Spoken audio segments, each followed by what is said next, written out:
called is currently switched off. Please try again later. Thank you. तुम्ही dial केलेला number बंद आहे. कृपया थोड्या वेळाने पुन्हा प्रयत्न करा. The number you have called is currently switched off. The number you have called is switched off. आपके द्वारा डायल किया हुआ नंबर अभी बंद है. माँ, निधि का फोन बंद आ रहा है. आशीष का फोन भी ट्राई किया, वो भी बंद आ रहा है. कल मैंने दोनों को फोन लगाया था, तब भी दोनों के फोन बंद थे. अतुल, मुझे कुछ ठीक नहीं लग रहा है. माँ, तुम एक काम करो, आशीष के पापा का फोन ट्राई करो. हो सकता है आशीष और निधि रितिका और आर्यन को लेकर कहीं बाहर गए हो, या हो सकता है उसके घर कहीं गुरुग्राम में गए हो. नमस्ते गायत्री जी, बहुत दिनों के बाद. रविंद्र जी, आशीष और निधि बच्चों को लेकर वहाँ दिल्ली आए हैं क्या? 2 दिन से मैं उन्हें फोन लगा रही हूँ, दोनों के फोन बंद आ रहे हैं. नहीं तो आने वाले थे क्या वो लोग? लेकिन आशीष ने तो मुझे इस बारे में कुछ बताया नहीं. और ऐसे कैसे दोनों का फोन बंद आ रहा है? आपकी कुछ बात हुई थी इन दिनों उनसे? उन्होंने कुछ बताया था ऐसा कि कहीं बाहर जाने का प्रोग्राम बनाया हो? और गायत्री जी, 1 हफ्ता पहले मेरी आशीष से बात हुई थी, वही हर बार की तरह हालचाल जानने के लिए बस. मेरी भी 4 दिन पहले बात हुई थी निधि से. बातों से लग रहा था कि वो परेशान है, और अब 2 दिन से उनके फोन भी बंद आ रहे हैं. कुछ हुआ था क्या गायत्री जी? निधि परेशान क्यों थी? आशीष ने इस बारे में कुछ मुझे बताया भी नहीं, कोई जिक्र भी नहीं किया. उसकी बातों से लग रहा था कि वो परेशान है, पर उसने कुछ बताया नहीं. अब मुझे भी चिंता हो रही है गायत्री जी. उन दोनों का फोन ऐसे बंद नहीं रहता है. और दोनों बच्चे कहाँ हैं?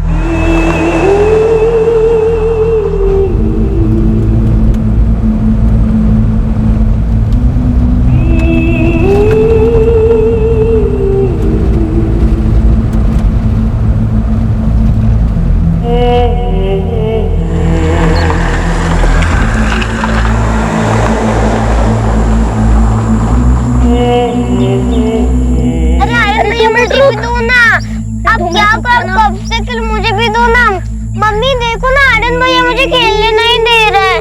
आप हमेशा ऐसे करते. अरे बस 2 मिनट रुक जा, फाइनल लेवल पर हूँ. अरे नहीं, अब मुझे दो ना, मुझे भी खेलना है ना. आप हमेशा ऐसे करते हो.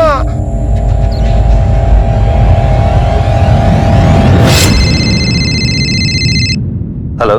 हेलो विवेक, मैं निधि का भाई अतुल बोल रहा हूँ. हम लोग एक बार मिल भी चुके हैं. कौन निधि? आशीष की वाइफ. ओ हाँ अतुल, कैसे हो? हाँ मैं ठीक हूँ, मैं जोधपुर में हूँ. मैंने बस इसलिए फोन किया था कि आशीष ऑफिस आया है क्या? आशीष तो पिछले 2 दिन से ऑफिस नहीं आया है, और उसने ना ही किसी को कुछ बताया है. यहाँ तक कि उसने हमारे बॉस नितिन को भी कोई इन्फॉर्मेशन नहीं दी. मैंने कहा भी था उससे कि जाने से पहले नितिन सर को बता के जाए. वो कहीं जाने वाला था? कुछ बताया उसने? हाँ, फोन आया था उसका 2 दिन पहले. विवेक, मैं निधि और बच्चों को लेकर महाबलेश्वर जा रहा हूँ 4 दिनों के लिए. आज पूरे वेस्टर्न डिवीजन सेल्स टीम की मीटिंग है ऑफिस में, और तू बोल रहा तू महाबलेश्वर जा रहा है? प्लान अचानक बना है, मैं चेंज नहीं कर सकता, मुझे जाना पड़ेगा. कब बना है प्लान? कल तो तूने इसके बारे में मेरे को कुछ नहीं बताया, और ये मीटिंग तो पिछले 2 हफ्ते से फिक्स है ना. विवेक, मुझे जाना पड़ेगा, तू किसी तरह मैनेज कर लेना वहाँ पर. तू एक काम कर, तू मुझे नहीं नितिन सर को इन्फॉर्म कर. भाई बॉस वो है, मैं नहीं. तू बता देना सर को. और क्या बोलूं, तू इतनी इंपॉर्टेंट मीटिंग छोड़ के महाबलेश्वर घूमने जा रहा है? नहीं भाई, तू इन्फॉर्म कर दे, नहीं तो महाबलेश्वर तू घूमने जाएगा और बॉस की डांट मैं सुनूंगा. ठीक है, रहने दे, मैं ही बता देता हूँ सर को. लेकिन अब्दुल, आशीष ने नितिन सर को कुछ बताया ही नहीं, बिना बात किए चला गया, और यहाँ अकेला सारी प्रॉब्लम मैं झेल रहा हूँ. महाबलेश्वर में कहाँ रुकने वाले थे? कुछ बताया उसने? नहीं, कुछ नहीं बताया आशीष ने. बस इतना ही कहा था कि 4 दिनों के लिए वो महाबलेश्वर जा रहा है.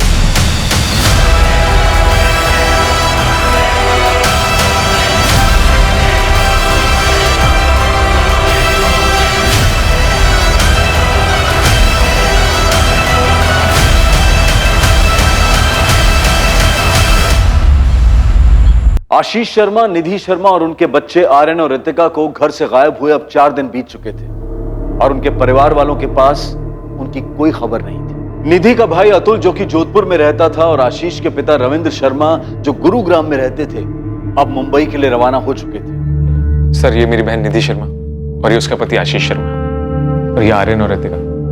आपने इनके घर पे चेक किया था सर, वहाँ ताला लगा है सर. सिक्योरिटी और पड़ोसियों ने बताया कि कुछ दिन से उन लोगों ने देखा ही नहीं है इनको. महाबलेश्वर में ये लोग रुकने वाले कहाँ थे? पहले भी कभी गए हैं वहाँ? सर, आशीष ने अपने कलीग विवेक को सिर्फ इतना बताया था कि वो वहां जा रहा है. हमें तो इस वेकेशन के बारे में पता ही नहीं था. कहाँ रुकने वाले हैं ये कहाँ से पता होगा सर? हम बच्चों के स्कूल भी गए थे सर, वहां भी कोई इन्फॉर्मेशन नहीं थी.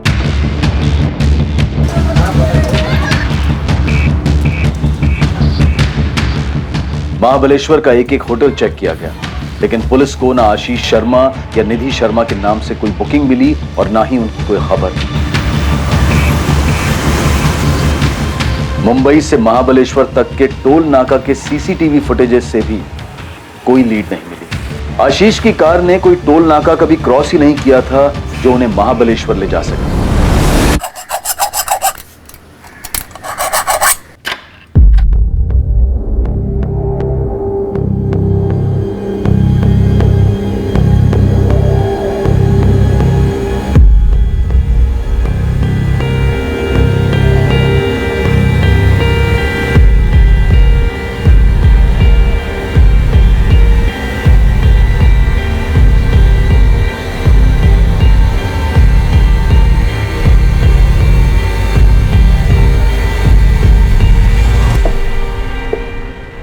सर, ये 2 मोबाइल मिले। क्या ये दोनों फोन आशीष के ही हैं या आशीष और निधि के? हो सकता है सर, लेकिन मैं पक्का नहीं बोल सकता क्योंकि मुझे नहीं पता वो दोनों कौन सा मोबाइल यूज करते हैं। रुकना, ऑन करो फोन। हम फार्मा प्रोडक्ट्स में डील करते हैं और आशीष हमारी कंपनी में सीनियर सेल्स मैनेजर है। वो शुरू से ही अपने काम में बहुत एफिशिएंट रहा है, इसलिए उसका अचानक ऐसे छुट्टी पर चले जाना बहुत अजीब है। उसने मुझे इन्फॉर्म तक नहीं किया। इनफैक्ट उसके इस बर्ताव से मैं काफी अपसेट भी हुआ था। क्या कोई ऐसी बात थी जिसकी वजह से आशीष परेशान थी? उसकी पत्नी निधि के भाई अतुल ने हमें बताया कि पिछले हफ्ते जब उनकी निधि से बात हुई वो काफी परेशान लग रही थी। नहीं सर, मेरी जब आशीष से बात हुई तो मुझे कुछ ऐसा लगा नहीं। मेरा मतलब है, हो सकता है ऐसा कुछ हुआ भी हो पर मुझे महसूस नहीं हुआ। और अगर वो परेशान था भी तो अचानक क्यों एक दिन उठकर महाबलेश्वर क्यों चला जाएगा, और वो भी बिना किसी को बताए? वो लोग महाबलेश्वर नहीं गए। तो फिर कहां गए? मेरी तो कुछ समझ में नहीं आ रहा है। वो ऑफिस नहीं आ रहा, महाबलेश्वर नहीं गया, तो आखिर वो लोग गए कहां? मैं अभी मिली थी 5 जुलाई की दोपहर को उससे। बच्चों को बस स्टॉप से लेने आई थी, हमारी बात भी हुई। निधि ने तो कोई जिक्र नहीं किया महाबलेश्वर के बारे में। कविता जी, क्या हाल फिलहाल में निधि ने आपसे कोई ऐसी बात कही हो जिससे आपको लगा हो कि वो काफी परेशान है? निधि, तुम एक बार बीकेपी कोचिंग क्लासेस ट्राई करके तो देखो, उनके मैथ्स टीचर बहुत ही अच्छे हैं। कविता, मैंने आर्यन को ऑनलाइन ट्यूटोरियल्स के लिए सब्सक्राइब कर लिया है, वही उसके लिए ठीक है। अरे तेरी बात सही है, लेकिन ऑनलाइन ट्यूटोरियल में टीचर वहाँ खुद तो नहीं होता ना बच्चों को समझाने के लिए, बस कंप्यूटर पे सब कुछ बोल देता है। तू एक बार क्लासेस तो ट्राई करके देख। अगर तू हाँ बोले तो एक दिन मैं अपने पूजा के साथ आर्यन को भी ले जाती हूँ। एक दिन का फ्री ट्रायल ऑर्गेनाइज कर देती हूँ आर्यन के लिए। सच में ऐसे मैथ्स टीचर कहीं नहीं मिलेंगे। अच्छा ठीक है, मैं आशीष से बात करती हूँ। हमने बस रोजमर्रा की बात की थी। उन लोगों का महाबलेश्वर जाने का कोई प्लान है ऐसा तो नहीं बोला। हो सकता है उनके यहाँ घर काम करने वाली कमला को कुछ पता हो। मैडम, मैं 5 तारीख को गई थी उनके घर काम करने के लिए, लेकिन उन्होंने बताया नहीं उन्हें बाहर जाना है, वो भी 4 दिनों के लिए। हमेशा बाहर जाती है तो मुझे बता देती है। कमला, आशीष और निधि के बीच कोई झगड़ा वगैरह हुआ था क्या? मैंने तो कभी ऐसा कुछ भी नहीं देखा है, मैं तो काम करके चली जाती है। 6 तारीख को भी आई थी काम करने के लिए, तो वो वॉचमैन रमेश है ना, उसने बोला साहब और मैडम बच्चे लोग तक कहीं बाहर गए हैं। नमस्ते साहब, मैंने अतुल जी और साहब के पिताजी दोनों को बताया था। मैंने आशीष साहब और उनकी पत्नी को अपने बच्चों के साथ जाते हुए देखा था, और हाँ, साथ में सामान भी था। और साहब, ये 15 नंबर का पार्किंग है ना, ये उन्हीं का है। गाड़ी वहीं लगी थी, वो आए, गाड़ी में बैठे और निकल गए। और कोई नहीं था उनके साथ? और कोई नहीं था साहब, मैं ही ड्यूटी पे था, मुझे पक्का याद है। सर ये 6 जुलाई का फुटेज ट्रांसफर किया पेन ड्राइव में, इसमें चारों दिखाई दे रहे हैं, आशीष, उसकी वाइफ निधि और उसके दोनों बच्चे आर्यन और रितिका। महेंद्र जी के हस्बैंड वाइफ के बीच में किसी किस्म का कोई टेंशन था? सोसाइटी में किसी ने कुछ सुना? सर ऐसा तो मुझे कुछ सुनाई या दिखाई नहीं दिया, और वैसे मैंने सोसाइटी में कविता जी, सेकंड फ्लोर वाली मीना जी और अश्विता जी से भी पूछकर बात की थी। ये सब भी निधि की बहुत अच्छी दोस्त हैं, इन्हें भी किसी झगड़े या परेशानी के बारे में कुछ नहीं पता। सर वैसे हस्बैंड वाइफ के बीच में कुछ अंदरूनी बात हो उसके बारे में मैं नहीं बता सकता।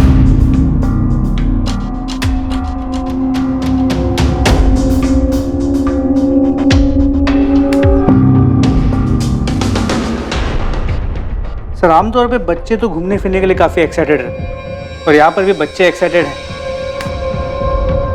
लेकिन आशीष और निधि, इनके चेहरों को देख के लगता ही नहीं कि ये लोग खुश हैं। आप खुद ही देखिए, ऐसा लग नहीं रहा कि छुट्टी पे जा रहे हैं। चेहरे पे इतनी उदासी। और महाबलेश्वर, वहाँ तो ये पहुंचे नहीं। हमने अपनी तरफ से महाबलेश्वर का हर एक होटल, लॉज सब जगह चेक करा है। हमने सर्च ऑपरेशन तो लॉन्च कर दिया, पर किसी भी बाहरी खतरे की संभावना नजर नहीं आ रही। तो साफ है कि महाबलेश्वर वाली बात सिर्फ एक बहाना, लेकिन असल बात कुछ और है, जो सिर्फ पति पत्नी के बीच हुई, जिसकी वजह से परिवार समेत कहीं चले गए। पर सर ऐसा कैसे हो सकता है? दोनों के बीच में कुछ बात हुई हो और हमें भनक तक ना लगी हो। सर अगर दोनों का झगड़ा हुआ होता तो बच्चों पर उसका असर जरूर होता। बच्चे तो खुश नजर आ रहे हैं। हाँ, लेकिन निधि और आशीष वो तो खुश नहीं। और हो सकता है बच्चों को भी कुछ ना पता, जैसे आप लोगों को कुछ नहीं पता। किसी खतरे में तो नहीं है सर? मुझे सच में उनकी बहुत फिक्र हो रही है सर। हो भी सकता है, पर आप लोग ही बेहतर बता सकते हैं कि अगर खतरा था तो कहाँ से, क्योंकि बाहर से कुछ नजर नहीं आया। रितिका ने कभी किसी परेशानी के बारे में नहीं बताया। मैंने उसके सारे क्लासमेट से बात की है। अगर कुछ होता तो किसी ना किसी से जरूर कहती वो। और आर्यन, उसकी तो 2 हफ्ते पहले ही पेरेंट टीचर मीटिंग थी, निधि भी आई थी उसमें। उसको देखकर बिल्कुल नहीं लग रहा था वो थोड़ी भी परेशान है। वो लोग 6 जुलाई को निकले थे। उसके 4-5 दिन पहले रितिका और आर्यन के बर्ताव में कोई बदलाव? नहीं मैम, कोई भी बदलाव नहीं था। अगर ऐसा कुछ होता तो मुझे जरूर पता चलता। रितिका भी बिल्कुल नॉर्मल थी। अगर कुछ बदलाव होता तो मैं नोटिस जरूर करती उसे। और अजीब बात तो ये है मैडम कि कल से आर्यन के क्वार्टरली एग्जाम स्टार्ट हुए हैं, जो कि बहुत ही इंपॉर्टेंट होते हैं। कोई भी माँ उस बीच अपने बच्चों को छुट्टियों पे कैसे ले जा सकती है? 11 जुलाई 2017 आशीष शर्मा और उसके परिवार के गायब होने के ठीक 5 दिन बाद एक खबर आई, जिससे आखिरकार ये पता चला कि वो लोग पूरे परिवार के साथ अपनी कार लेकर मुंबई से किस तरफ निकले थे। इस खबर ने इस मिसिंग केस को और भी ज्यादा उलझा दिया था, लेकिन इस खबर की ही मदद से पुलिस को आखिरकार आशीष और उसके परिवार को ढूंढने में सही दिशा मिली थी।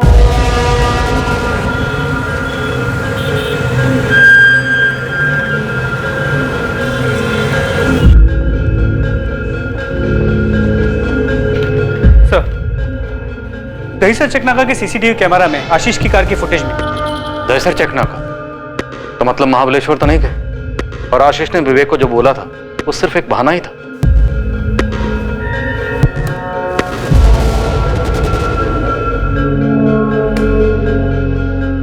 इस तरफ कहां जा सकते हैं लोग? एक तो यहाँ से सिर्फ गुजरात जा सकते हैं, या फिर घोड़बंदर रोड से राइट लेके नासिक से। नासिक साइड में जो टोल नाका है वहां की 6 जुलाई की सीसीटीवी फुटेज मंगा ली और गुजरात बॉर्डर पे भी इंफॉर्मेशन भेज दी। दीपक, मुझे लगता है कि सबके पीछे कोई अंदरूनी मामला छिपा हुआ है। खैर, इन चारों के फोटोग्राफ्स इधर दहीसर से गुजरात तक और उधर इगतपुरी से नासिक सभी पुलिस स्टेशन में पहुंचाओ। देखते हैं, शायद कहीं से कोई खबर आ जाए। गुजरात, नासिक, इगतपुरी, क्या इनमें से कहीं जा सकते हैं?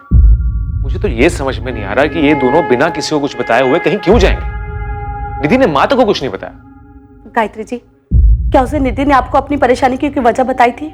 उसने तो ऐसा कुछ नहीं बताया, पर उसकी बातों से मुझे ऐसा लगा कि वो परेशान है। और मैंने उसको पूछा भी, पर उसने कहा कि ऐसी कोई बात नहीं है। हाँ माँ, सब ठीक चल रहा है। आर्यन और रितिका का स्कूल भी ठीक है। जरा बात तो करा दी बच्चों से। माँ सो गए दोनों, बाद में बात कराती हूँ कल या परसों में। और कुछ बोलना है? नहीं, तो ठीक है ना? कोई परेशानी है क्या? हाँ माँ, मैं ठीक। बार बार एक ही बात क्यों पूछ रही हूँ? कुछ तो बात है, तो इतना चिड़चिड़ा कर क्यों बोल रही है? मैं चिड़चिड़ नहीं कर रही हूँ, बस थक गई हूँ। अब बिना मतलब के मेरी चिंता करना छोड़ दे माँ। और कुछ बोलना है या मैं फोन रखूं? मुझे ऐसा लगा कि आशीष से उसका कोई झगड़ा हुआ होगा, इसलिए परेशान है और बताना नहीं चाहती। गायत्री जी, आपकी बेटी और दामाद के बीच कोई अनबन थी या वो दोनों खुश थे साथ में? थोड़े बहुत झगड़े तो होते थे। ऐसे झगड़े हर घर में होते रहते। आशीष और निधि के बीच में अगर कोई झगड़ा होता भी था तो वो दोनों आपस में सुलझा लेते थे। माँ, रविंद्र अंकल, अब बात आम झगड़े की नहीं है। वो दोनों गायब हैं बच्चों के साथ। अब किसी से भी कुछ भी छुपा के क्या फायदा? तो अब तक बहुत कुछ छुपाया गया हमसे, क्यों अतुल? नहीं मैम, वैसी बात नहीं है। एक्चुअली आशीष और निधि के बीच में 2 महीने में काफी झगड़े बढ़ गए थे और निधि माँ को भी कुछ नहीं बताती थी। जब उसने खुद से कुछ नहीं बताया तो आप लोग क्यों अंदाजा लगा रहे कि झगड़े बढ़ गए थे? रविंद्र अंकल, आप ही बताइए ना, जो मुझे बता रहे थे। क्या बात है रविंद्र जी, अगर कोई भी बात है तो छुपाइएगा नहीं। शायद आपकी कोई बात हमें आपके बेटे, बहू और उनके बच्चों तक पहुंचा सकती है। मैडम, अतुल सही कह रहा है। पिछले 2 महीने से आशीष हमसे ठीक से बात ही नहीं करता था। उसके दिमाग में जरूर कुछ चल रहा था। हाँ, तो वो अपने काम को लेकर भी तो परेशान हो सकता है ना। लेकिन इस साल पहली बार हुआ है कि निधि बच्चों को लेकर छुट्टियों के महीनों जोधपुर नहीं आई। हाँ, तो अगर वो आपके यहाँ नहीं आई तो इस बार वो गुरुग्राम भी तो नहीं आई। अरे लेकिन एक मिनट, इस झगड़े का कारण था क्या? यही तो नहीं पता मैडम। ना माँ को कुछ ठीक से पता है, ना रविंद्र अंकल को कुछ ठीक से पता है। आशीष और निधि ने इस बारे में किसी को कुछ बताया नहीं। तो 2 महीने पहले तक सब कुछ ठीक था। बताइए, अब सब चुप क्यों है? 2 महीने पहले तक सब कुछ ठीक था। हमें तो सब कुछ ठीक ही लग रहा था 2 महीने पहले तक। मैडम उन दोनों के बीच में जो कुछ भी चल रहा था उन्होंने हमें कुछ नहीं बताया, पर यह बात पक्की है कि कुछ तो ठीक नहीं था उन दोनों के बीच में। परेशानी की कोई वजह तो थी।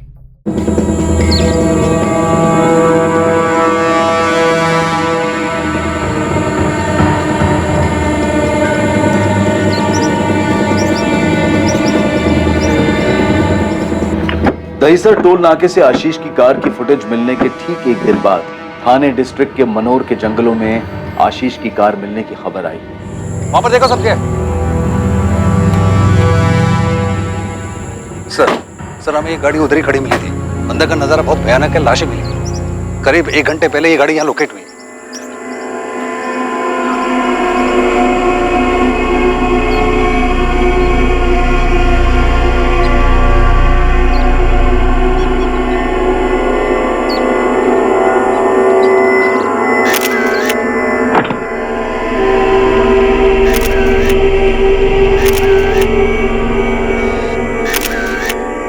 सर वो जो चौथा आदमी है आशीष शर्मा, उसकी लाश अभी तक नहीं मिली।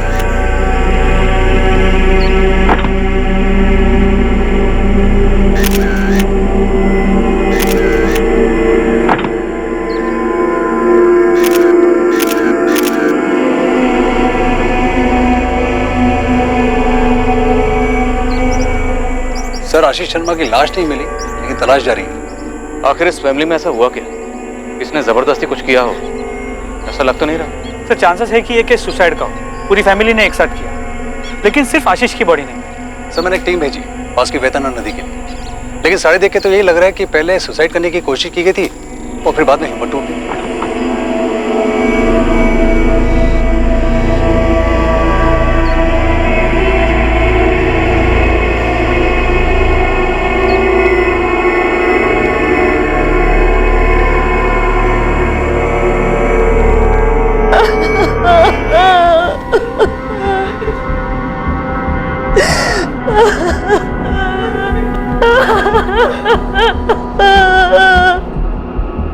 हुआ क्या था इंस्पेक्टर? और आशीष कहाँ है? आशीष या उसकी डेड बॉडी अब तक बरामद नहीं हुई। इन्हें देख के लगता है कि इन्हें जहर दे के मारा गया। क्राइम स्पॉट पे हमें एक चॉकलेट का बॉक्स मिला, उसे एनालिसिस के लिए हमने लैब भेज दिया। इन्हें जहर दिया? लगता तो ऐसे ही। पोस्टमार्टम रिपोर्ट के बाद ही हम कुछ कंफर्म कह सकते हैं।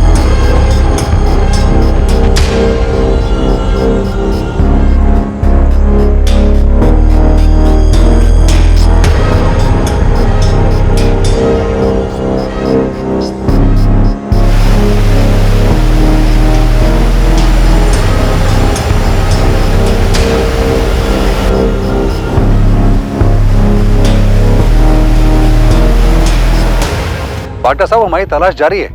आज भी 3 डाइवर्स गए हैं नदी में, लेकिन हमें कुछ मिला नहीं है। मैंने दूसरी टीम को नदी के आगे भी छानबीन करने के लिए कहा। इस केस में काफी गड़बड़ है। सुसाइड है या मर्डर, या फिर मर्डर को सुसाइड का रूप देकर हमारे सामने परोस दिया गया? मौत की वजह सीवियर पॉइजनिंग है। इन सबको जहरीली दवाई दी गई थी। दवाई? किसी ड्रग कंपोनेंट का मिसयूज किया गया? हाँ, बेरामेक्सिन का इस्तेमाल किया गया था। बच्चों को भी यही दवाई दी गई है? हाँ, आपको एक चॉकलेट का बॉक्स मिला था। यस। दवाई शायद उसी में मौजूद थी। बच्चों को मुश्किल से 5 मिनट लगे होंगे कोलैप्स करने में, और उनकी माँ को लगभग 10 मिनट लगे होंगे, और मौत उसके तुरंत बाद ही हो गई होगी।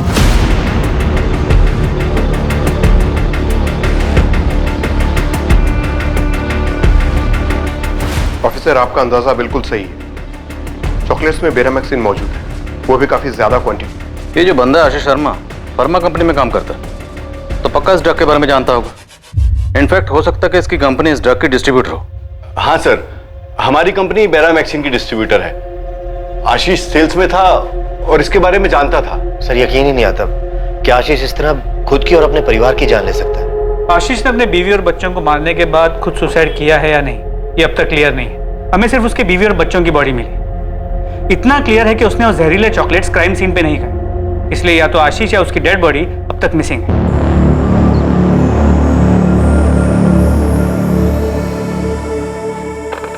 आर्यन, रितिका, ये लो। पापा मुझे बर्गर चाहिए। मुझे भी।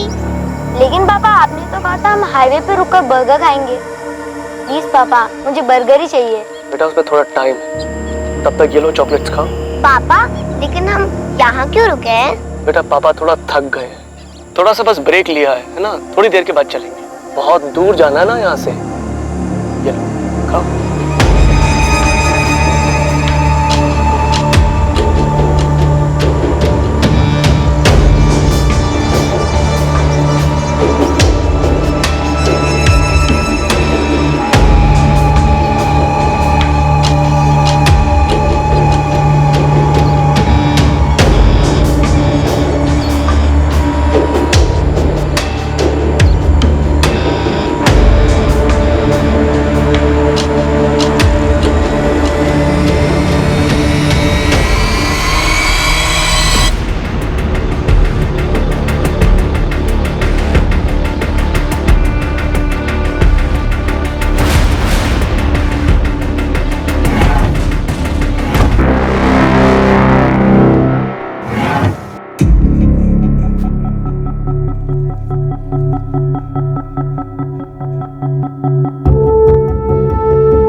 सर, ये बेरामैक्सिन की 4 खाली बॉटल्स और 2 सिरिंजेस।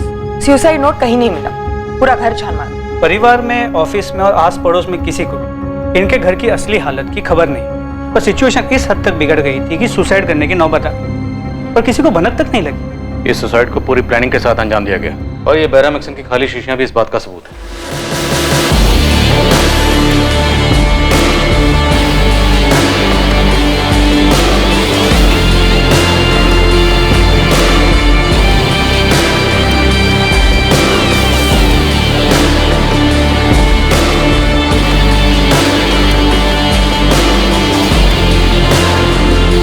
आखिर आशीष शर्मा था कहां? पुलिस को आशीष की बॉडी अब तक नहीं मिली थी।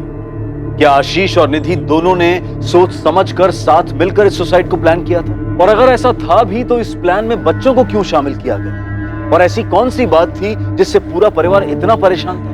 और फिर इतना बड़ा कदम उठाने से पहले आशीष और निधि ने अपने अपने परिवारों से बात तक नहीं की। आशीष और निधि के परिवार और जान पहचान वालों के अलावा पूरा शहर ही इस विचित्र सामूहिक आत्महत्या के केस के बारे में सुनकर हैरान था। कई अनुमान लगाए जा रहे थे, लेकिन सब के सब सच से कोसों दूर थे। 3 लाशें मिल गई थी, लेकिन चौथी लाश का कोई नामो निशान नहीं था। इसलिए ऐसा भी हो सकता था कि आशीष शर्मा जिंदा हो और गायब हो। इस भयानक जुर्म को अंजाम देने का कोई ठोस मकसद अब तक सामने नहीं आ पाया था। मैडम, ये आशीष और उसकी पत्नी निधि शर्मा के अकाउंट डिटेल्स। उनका एक हाउसिंग लोन है, लेकिन कभी उसका डिफॉल्ट नहीं हुआ। सारी इंस्टॉलमेंट्स टाइम पर आई है। कोई सस्पिशियस ट्रांजैक्शन, कोई खरीदी बिक्री जो गैरकानूनी हो? मैडम, इसकी जानकारी तो मैं नहीं दे पाऊंगा। आपको आशीष शर्मा की कंपनी या उसके सीए से बात करनी चाहिए। हाँ, इस हाउसिंग लोन के अलावा उसके 4 एफडीज, एक म्यूचुअल फंड अकाउंट और एक डीमैट अकाउंट भी है। अगर मुझसे पूछिए तो मुझे नहीं लगता आशीष शर्मा किसी तरह के फाइनेंशियल स्ट्रेस में था। सर, पिछले 6 महीनों में कंपनी के काम के सिलसिले में आशीष भुवनेश्वर, कोलकाता, लखनऊ और पटना जाते रहे। क्या इन सभी जगहों पे एकोमोडेशन आपकी कंपनी देती? जी हाँ, सारी डिटेल्स हैं हमारे पास। Sir, MN group of hotels. जब भी कोई एम्प्लॉय कंपनी के काम से बाहर जाता है तो यही रुकता है। क्या आशीष पर काम या परफॉर्मेंस का कोई स्ट्रेस था? काम का और परफॉर्मेंस का स्ट्रेस किसके ऊपर नहीं होता? मेरे ऊपर है, विवेक और कंपनी के पूरे स्टाफ के ऊपर है। पर उसके ऊपर अलग से ऐसा कौन सा स्ट्रेस था, ये समझ में नहीं आ रहा। और अगर सर उसको कोई स्ट्रेस था भी, कोई टेंशन थी भी, तो किसी से वो बात करता, किसी को बताता। और सर, आपके कहने पर मैंने हमारे सारे क्लाइंट से बात भी की है, स्पेशली जिनके साथ आशीष डील करता था, लेकिन उनमें से भी किसी ने नोटिस नहीं किया कि आशीष परेशान था। ऐसा भी क्या टेंशन थी, कौन सा स्ट्रेस था जिसके चलते उसने पूरे परिवार को मार दिया, बच्चों तक को नहीं छोड़ा?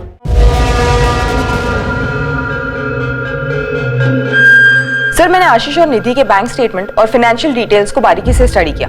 कहीं कुछ गड़बड़ नहीं लगता। कोई ऐसा ट्रांजैक्शन ही जो गलत या गैर कानूनी हो। जैसे बैंक मैनेजर ने हमसे कहा था, फैमिली में पैसों को लेकर कोई प्रॉब्लम दिखाई नहीं देती। सर, आशीष की फोटो को कलकत्ता, भुवनेश्वर, पटना और उन सभी जगहों पे भेजा जहां पर वो काम से जाता था, और उन सभी होटल्स में भी जहां पर वो रुकता था। दीपक, मुझे नहीं लगता कि आशीष इनमें से किसी भी जगह जाएगा। अगर वो जिंदा है तो, और अगर ये सुसाइड नहीं मर्डर है तो, जो कि शायद आशीष ने बहुत सोच समझ के की।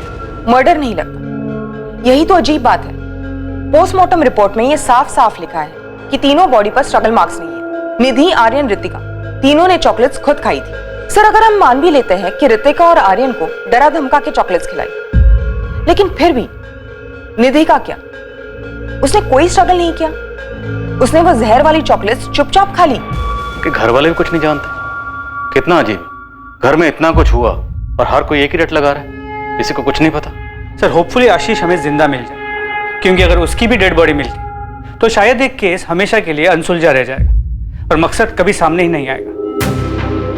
जंगल के चप्पे चप्पे में खोज की गई, एक एक कोना छाना गया, लेकिन आशीष शर्मा की बॉडी कहीं नहीं मिली। ये 3 सुसाइड्स और गुमशुदा आशीष शर्मा का रहस्य पुलिस के लिए भी उतना ही उलझा देने वाला था जितना कि उन दोनों के परिवारों के लिए। विक्टिम्स के परिवार वाले उनकी आत्मा की शांति के लिए पूजा तो जरूर कर रहे थे, पर उन सब की मौत हुई क्यों, ये अब तक एक रहस्य ही था।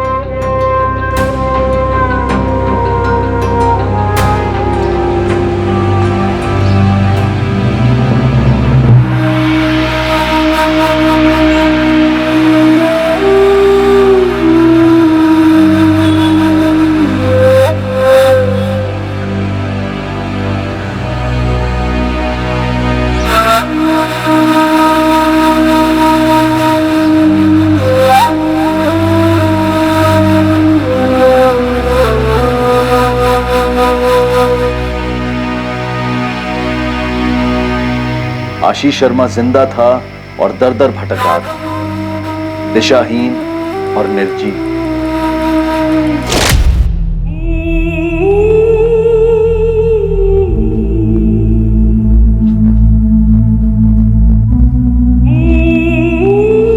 हम सब गले में फंदा लगाकर पंखे से लटक कर मर सकते हैं।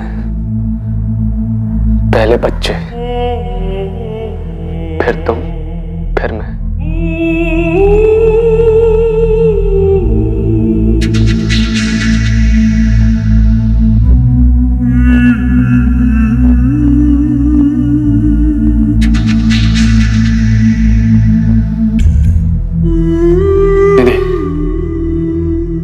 हम सब जाकर नदी में कूदकर अपनी जान देंगे। नहीं आशीष, ये नहीं होगा मुझसे।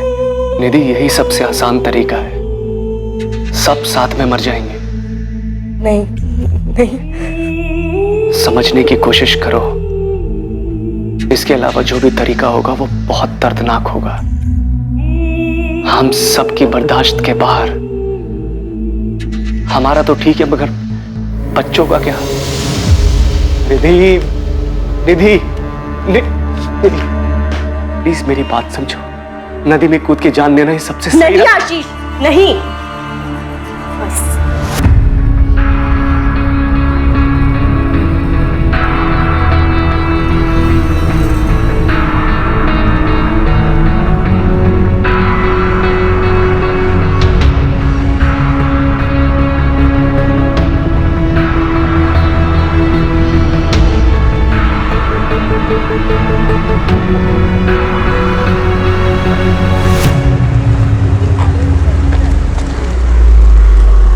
पुलिस पूरी जद्दोजहद के साथ आशीष को आसपास के सभी शहरों में ढूंढ रही थी, लेकिन आशीष इसी शहर मुंबई में भटक रहा था और अब तक पुलिस की नजर में नहीं आया। एक रेप्यूटेड फार्मा कंपनी का एफिशिएंट एम्प्लॉय आशीष शर्मा लोगों के दिए गए दान, भिक्षा पर जी रहा था। शायद उसने जो किया था उसके लिए वो खुद को दोषी मान रहा था, शायद उसे अपने किए पर पछतावा हो रहा था।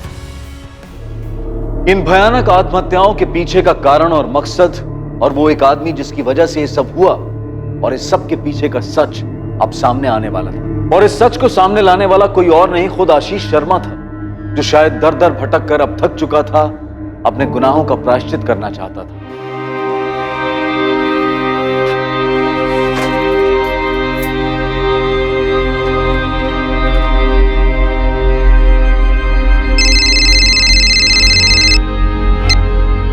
हेलो विवेक। आशीष, थक गया हूं मैं, थक गया हूं भटकते भटकते। आशीष तू है कहाँ? मैंने तीनों को मार डाला, निधि, रितिका, आर्यन, सबको खत्म कर डाला। आशीष तू है कहाँ इस वक्त? बोलना। समझ में नहीं आ रहा है कहाँ जाऊं, क्या करूं। आशीष तू कुछ मत कर, तू मुझे ये बता तू है कहाँ?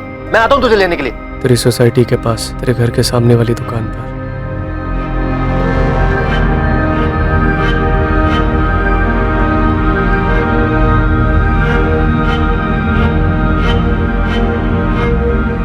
आशीष, आशीष ये तूने क्या कर दिया? क्यों किया? कुछ तो बोल। और ये क्या हो गया तुझे?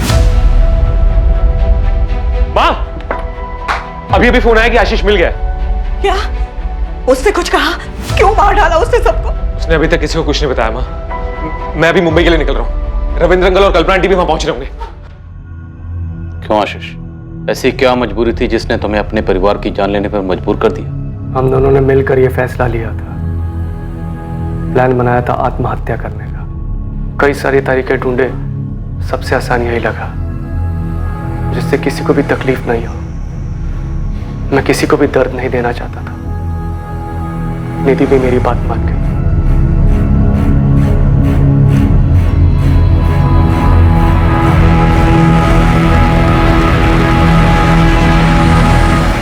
तुम दोनों ने प्लान किया था सुसाइड का? आखिर क्यों? सर, ऐसी जिंदगी जीने का कोई फायदा नहीं था। मैं घुट-घुट के नहीं जीना चाहता था। सारी गलती मेरी थी। निधि और बच्चे बेकसूर थे। कैसी गलती आशीष? कौन सी गलती? आखिर ऐसी कौन सी गलती थी जिसने तुम्हें 3 जिंदगी लेने पे मजबूर कर दी?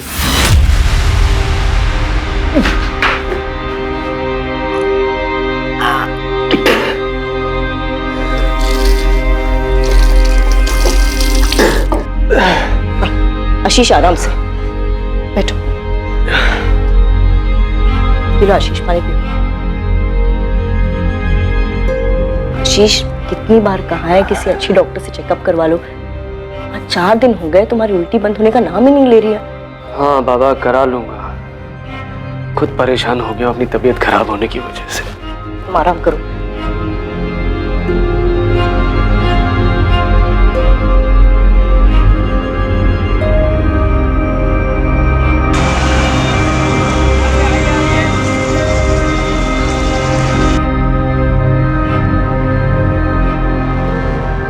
आशीष शर्मा जी।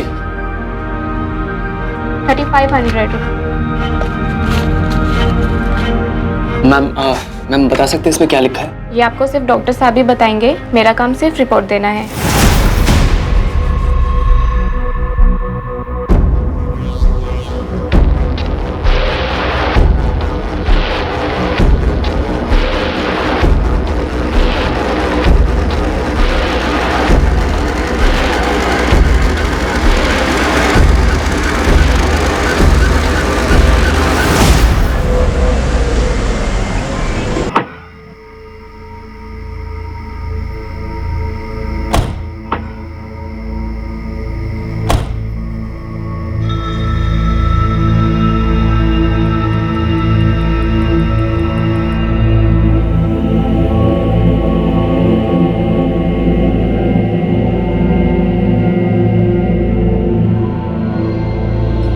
अरे आशीष, तुमने अब तक कपड़े नहीं बदले? जल्दी से कपड़े बदल लो, खाना तैयार है। मैं तब तक ऋतिका और आर्यन को खिला देती हूँ।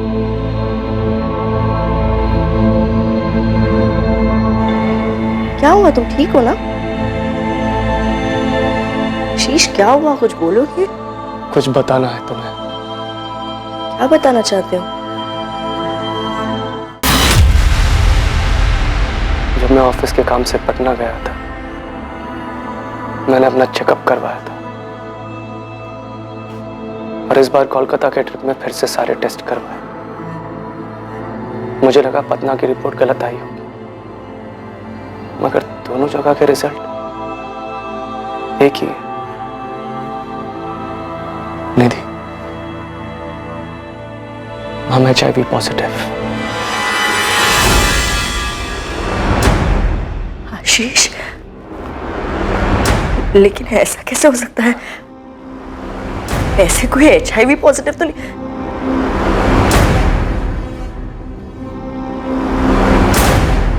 आशीष, क्या किया है तुमने? अब मैं निधि से और झूठ नहीं बोल सकता था। मुझे उसे सब कुछ सच सच बताना पड़ा। कौन सा झूठ? ऐसा क्या था जो तुम अपनी पत्नी से छुपा रहे थे?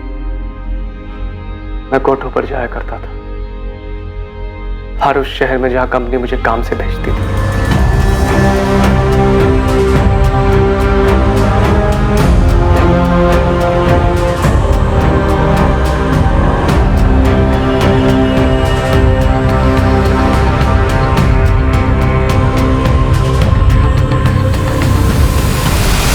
कुछ दिनों से, बल्कि कुछ महीनों से मुझे बड़ा अजीब सा लग रहा था। लगातार तबीयत खराब रहती थी, भूख नहीं लगती थी, बहुत कमजोर हो गया था। मैंने पहले भी टेस्ट करवाए थे, लेकिन निधि को बताने की कभी हिम्मत नहीं हुई। उसे क्या बताता, खुद मुझे यकीन नहीं हो रहा था। फिर क्रॉस चेक करने के लिए मैंने कोलकाता में फिर से सारे टेस्ट करवाए। जो हो चुका था मैं उसे बदल नहीं सकता था, लेकिन मुझे डर था कि मेरी गलती की वजह से कहीं निधि भी तो इस बीमारी की शिकार नहीं बन गई है। निधि इस बात से बहुत नाराज थी, परेशान थी, टूट चुकी थी, लेकिन हमारे हालात उससे भी ज्यादा भयानक थे। मेरे साथ साथ अब वो भी घुट रही थी।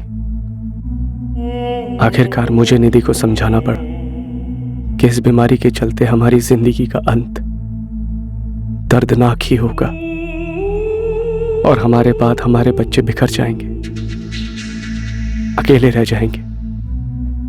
लगभग 2 महीने तक इस समस्या के बारे में बात करने के बाद निधि और मैंने ये तय किया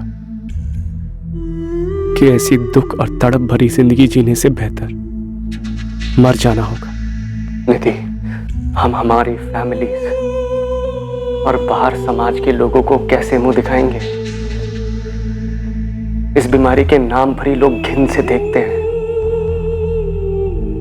और आर्यन और रितिका, उनका क्या? हमारे जाने के बाद क्या हाल होगा उनका? उनके माँ बाप की बीमारी का कारण जानने के बाद लोगों ने कभी चैन से जीने नहीं देंगे। सबसे बचने का सिर्फ एक तरीका है, हमें खुद को खत्म करना होगा। हमने मरने के कई तरीके ढूंढने की कोशिश की, फिर ये तरीका सामने आया। मैं एक आदमी को जानता था जिसके पास उसका स्टॉक था। मैंने उसे झूठ बोल दिया कि हॉस्पिटल में इमरजेंसी में इसकी जरूरत है, और उसने वो बॉटल्स मुझे दे दी। तुम सबके मारने का प्लान था? पूरे परिवार? जी। तो तुम कैसे बच गए? बीमारी तो तुम्हें ही थी ना? मैं डर गया था सर, हिम्मत हार गया था मैं।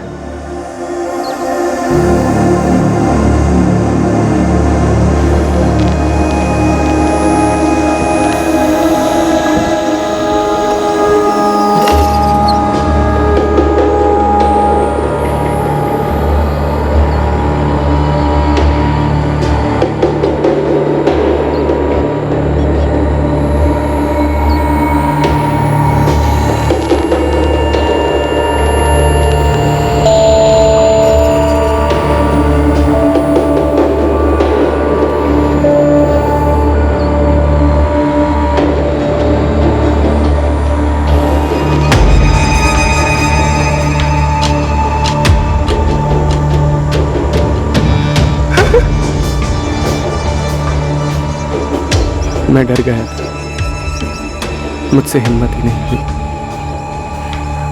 मैं वो चॉकलेट नहीं खा पाया, लेकिन उसके बाद भी मैंने अपनी जान लेने की कोशिश की थी। मैं खुद को फांसी लगाने गया, लेकिन वो भी नहीं कर पाया।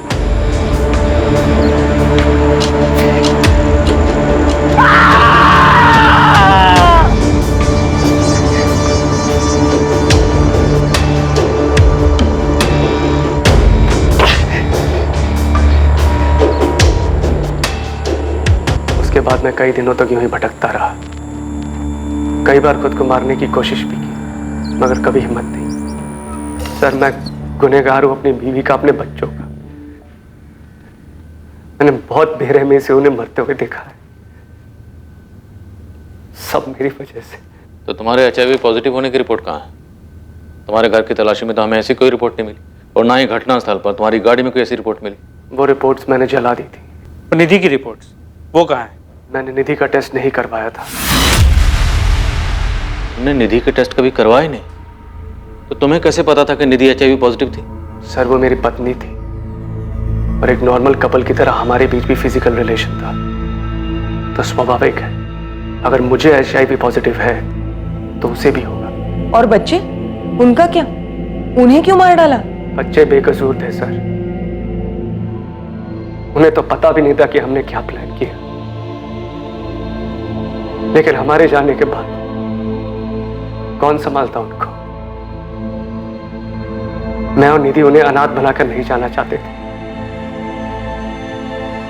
समाज में जब सबको पता चलता कि उनके माँ बाप को HIV पॉजिटिव है, जीना दुश्वार हो जाता उनका यहाँ। तुमने निधि के टेस्ट नहीं करवाए, बच्चों का कोई लेना देना नहीं था इनसे, और तुमने उन सब की जिंदगी खत्म करने का फैसला ले लिया। मैं और निधि नहीं चाहते थे कि हमारे जाने के बाद हमारे बच्चे किसी भी परेशानी का सामना करें, इसीलिए फैसला हमने मिलकर लिया था। लेकिन निधि तो मर गई और तुम जिंदा हो। तुमने अपनी बीमारी की वजह से निधि को मौत के मुंह में कूदने पर मजबूर किया। तुम डर गए तो मुझे भी मार दीजिए सर। मेरी वजह से मेरी बीवी, मेरे बच्चे सब चले गए। मुझे भी जीने का हक नहीं है सर। मार दीजिए सर,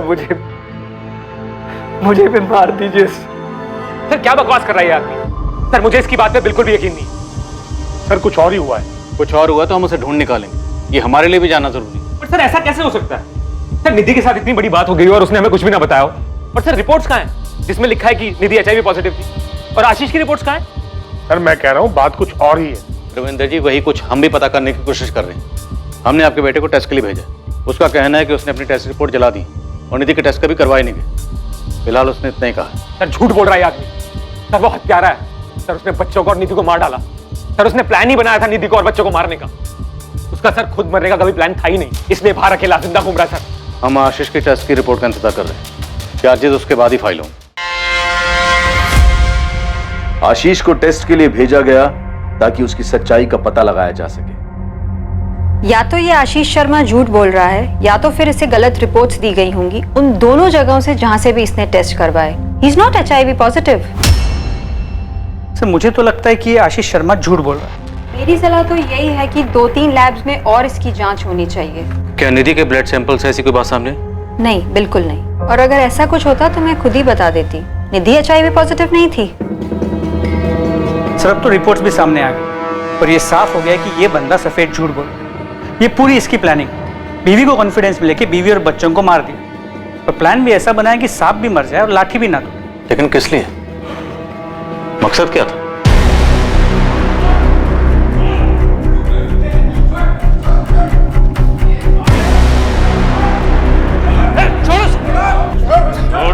आशीष के ब्लड सैंपल्स दूसरे 2-3 लैब्स में टेस्ट के लिए भेजे गए और वहां भी रिजल्ट यही था, आशीष शर्मा HIV पॉजिटिव नहीं था। आशीष से कड़ी पूछताछ की गई ताकि इस जुर्म का असल मकसद सामने आ सके, यह पता चल सके कि आशीष झूठ बोल रहा था या नहीं। कहीं ऐसा तो नहीं था कि आशीष ने जानबूझकर अपनी पत्नी को HIV पॉजिटिव वाली बात पर यकीन दिलाया था ताकि वो निधि और बच्चों से अपना पीछा छुड़ा सके। लेकिन बार बार पूछने पर भी आशीष अपने पहले बयान पर टिका रहा। आशीष शर्मा पर IPC की धारा 302 के तहत अपनी पत्नी और बच्चों की हत्या करने के चार्जेस लगाए गए। केस के ट्रायल के दौरान भी आशीष इसी बात पर टिका रहा। यह उसका और उसकी पत्नी का आपसी सहमति से लिया गया फैसला था।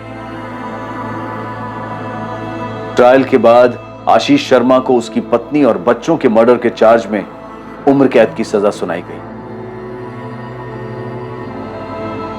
निधि का परिवार समझ ही नहीं पा रहा था कि निधि ने उनसे बात क्यों नहीं की। बिना कोई जांच पड़ताल किए उसने इतना भयानक कदम क्यों उठाया। आशीष के माता पिता भी अब तक इस बात को समझ नहीं पा रहे कि आशीष ने ऐसे कैसे इतने बड़े जुर्म को अंजाम दे दिया जबकि उसके पीछे का कारण बेमतलब था। आशीष ने अपनी पत्नी और बच्चों के साथ आखिर ऐसा क्यों किया? आशीष शर्मा की इस कहानी में सिर्फ उसका अपराध बोध सामने आया था। इसके अलावा इस घटना का कोई जस्टिफिकेशन नहीं था। जिन 2 लैब्स में उसने पहले टेस्ट करवाए थे शायद वहीं से उसे सच में गलत रिपोर्ट्स दिए गए थे, लेकिन इस बात का भी कोई सबूत नहीं मिल पाया। आशीष को उन दोनों शहरों में ले जाया गया जहां उसने ये जांच करवाई थी, लेकिन आशीष को ना तो डायग्नोस्टिक सेंटर्स के नाम याद थे और ना ही उनकी लोकेशन, और ना ही किसी लैब में पुलिस को आशीष के नाम के ब्लड रिपोर्ट के रिकॉर्ड्स मिले। क्या आशीष झूठ बोल रहा था या इस सब के पीछे कोई और मकसद था? इस पूरे केस को बहुत ही बारीकी से स्कैन किया गया, लेकिन ना तो आशीष का कोई लव अफेयर और ना ही उसके अतीत की कोई प्रेम कहानी सामने आई जो इस खतरनाक और दुखद अंत के पीछे का मकसद हो सकता था। एक आदमी अपनी बीमारी को लेकर बेफजूल के डर की वजह से अपने ही परिवार को तबाह कर बैठा। पछतावा और सिर्फ पछतावा। बदकिस्मती से ना तो हम गुजरे हुए समय को वापस ला सकते हैं और ना ही उठाए गए कदम को वापस मोड़ सकते हैं। आशीष ने जो सड़क ली थी उसका कोई यू टर्न नहीं था। समझदारी इसी बात में होती कि आशीष सेकंड ओपिनियन लेता, अपने करीबी रिश्तेदारों से बात करता। ऐसे नाजुक हालात में आपके अपने ही आपको सहारा दे सकते हैं, ऐसा भयानक कदम उठाने से रोक सकते हैं। अगर आशीष ने भी समझदारी दिखाई होती तो वो 3 मासूम जानें बच सकती थी। अब मैं अनूप सोनी आपसे विदा लेता हूं, फिर मुलाकात होगी एक और नए केस के साथ। और याद रखें, क्राइम और आपके बीच में सिर्फ इतना फर्क है कि आप कितने सतर्क हैं। सतर्क रहें, सुरक्षित रहें। जय हिंद।